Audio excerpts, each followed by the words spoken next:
Hello Reformers and welcome back to A Clash of Kings. Now, when we left off, we were just about to take RIVERRUN from the Riverlands. Now, of course, this might pose a bit of a problem because, as mentioned in the previous episode, they do have some mounted Riverlander sergeants and other units that could pose a potential threat to our offensive push. Now, of course, this is fantastic. This is a great opportunity for us here. The North have offered us a sum of 3,100 coins in silver if we are willing to sell them Lord Major Serwin or Kerwin or whatever his name is. Anyway, accept the offer. There we go. That's what we're going to do.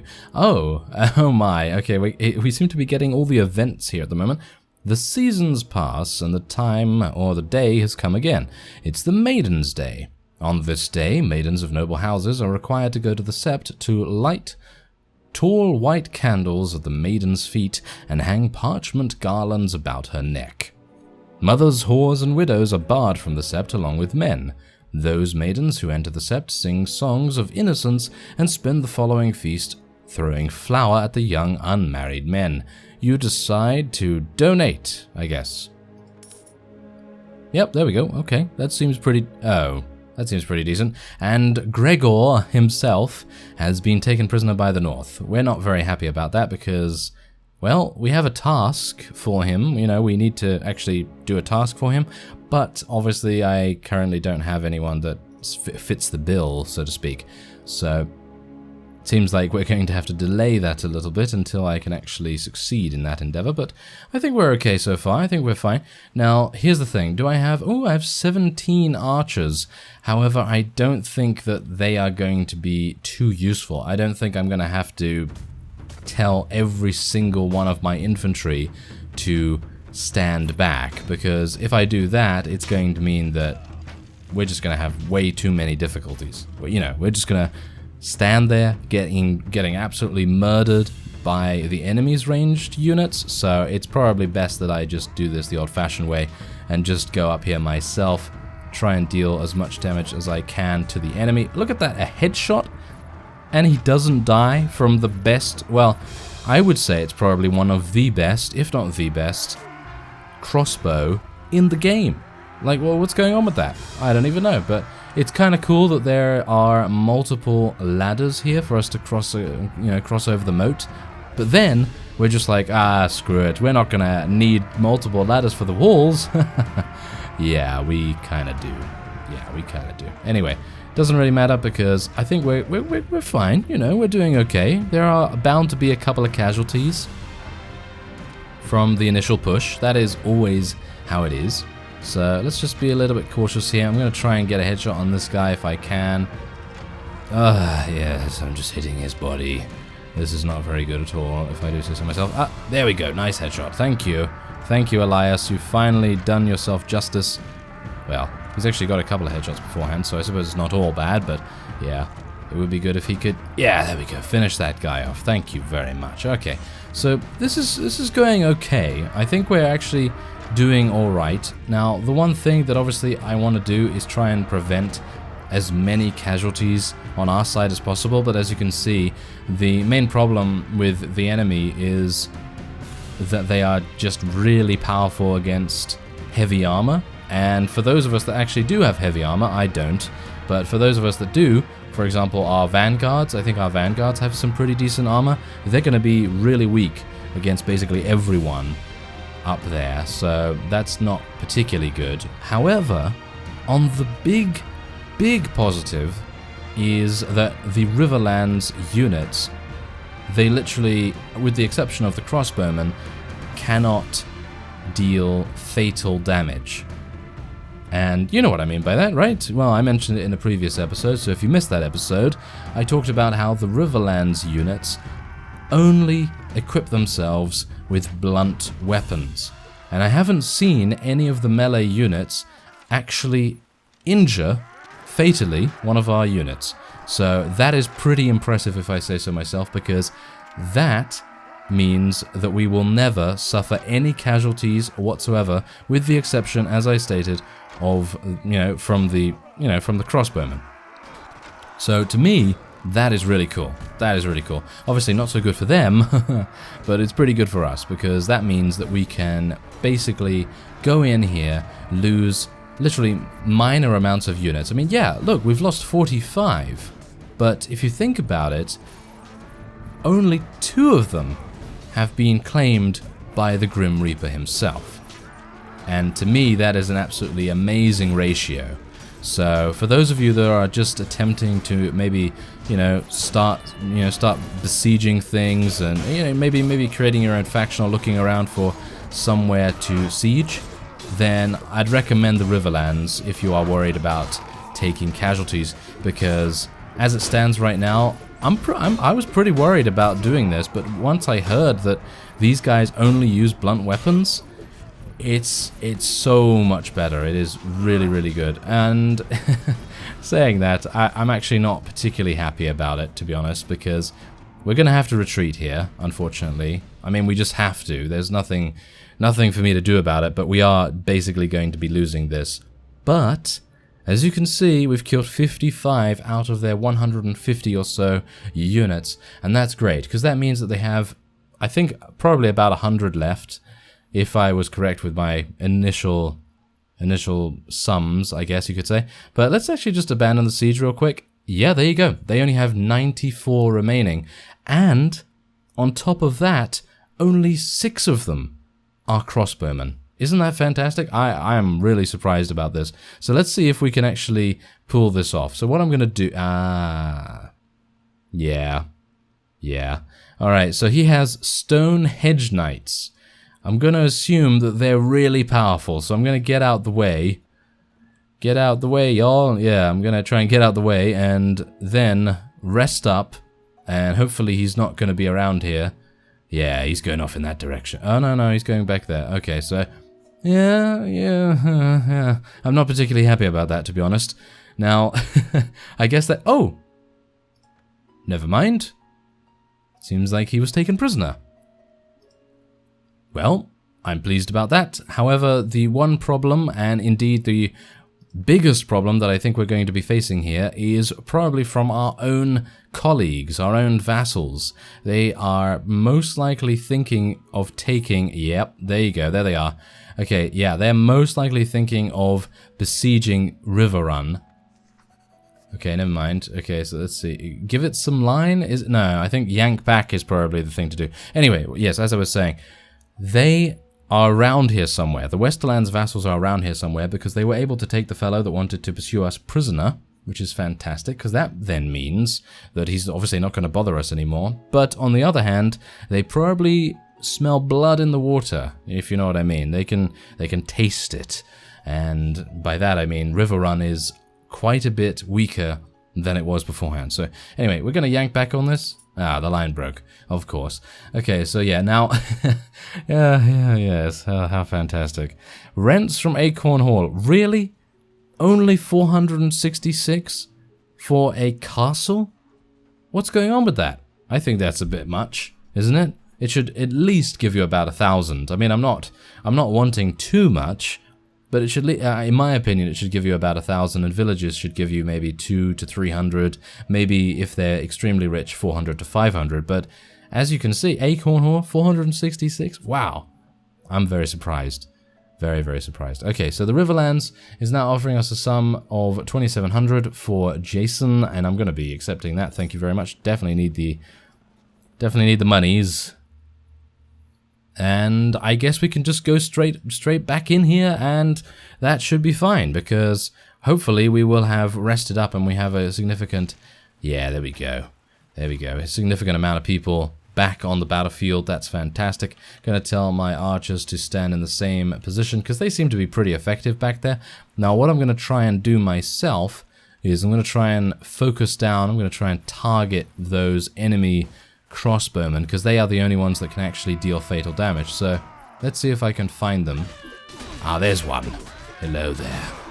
Oh yes, you're not going to be alive for long. There we go. Yes, exactly. Good. Okay, so yeah, now obviously the big problem comes here when we have to actually deal with the various Riverlander units, because they're still good, you know, they're still good. They may not be able to kill you, but they are definitely able to defeat you. So that's obviously a big, big problem. And hopefully, maybe I should have just taken some peasants. Because you know how powerful those peasants can be, right? Yeah, we've seen those peasants in action. But saying that, the peasants, of course, are also only capable of dealing unconscious damage. So, you know, in many respects, that's probably not the best idea either. Ooh, I'm having a couple of issues there. Okay, there we go. I was able to escape from the perpetual floating that I was otherwise cursed with for a few seconds there. Come on, kill him. Yeah, there we go. There we go. That's nice. Okay, come on now. Let's continue. Let us continue. Yes. Continue the slaughter. Okay, everything seems to be going swimmingly, actually. I'm quite surprised. I mean, yes, I know that the Riverlands obviously can't kill you, but they're pretty good, you know? They have some pretty good weapons, and I don't really... I'm not a big fan of actually fighting them because they have these weapons that can actually crush through your block as far as I'm aware. Can they? Probably not, but they probably have a bonus against shields or something along those lines. Just gonna try and kill these guys. I'm gonna try and not move, because moving actually does favor the AI rather heavily. And if you don't move, then they have a much less likely chance of dealing big damage unless they use a thrusting attack like that guy just did. How fantastic. You are one of the most annoying units ever, crossbowman. Thank you. Just go away. There we go. Kill that guy as well. Alright, so this is good. This is good. I think we're fine. I think we are actually fine, and we might be able to claim this for ourselves. If Tywin is any bit the ruler that we think he is, he's a very, very fair fellow, isn't he? Yes. Well, who knows? Let's just see whether that is indeed the case in A Clash of Kings. But I don't know. If he is, then he'll award this to us, and that will be fantastic, because then we'll have two fiefs very close to each other, and I might be able to capitalize on that by maybe capturing a couple of other vassals that may attempt to take it back. And then I can obviously ransom them off, and as a result, you know, get a little bit more cash to put in the Iron Bank, because obviously I've just lost a bunch of cash thanks to our weekly wages.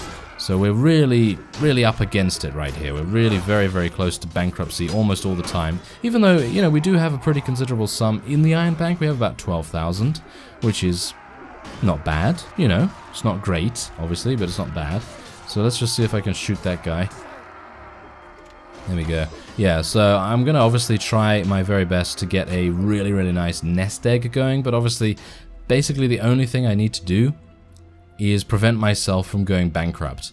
That is the only thing, because as long as I don't have too many debts, and I'm able to pay my troops, and all that sort of thing, I should be absolutely fine. Because that Iron Bank, that small sum in the Iron Bank is going to grow and grow and grow, and it's going to eventually end up into being, I don't know, probably like 50,000, 100,000 eventually, and that's going to be fantastic, because then we'll just be able to take it out and have no worries whatsoever, or at least I'll take out maybe half of it or something like that. Anyway, as you can see, there you go, that was the last remaining units taken out. We lost 40, which is a pretty big deal, but obviously, as we had just taken out most of the more powerful units in the last siege, that obviously, you know, gave us a pretty good leg up. Anyway, I'm going to be taking this guy, even though he is...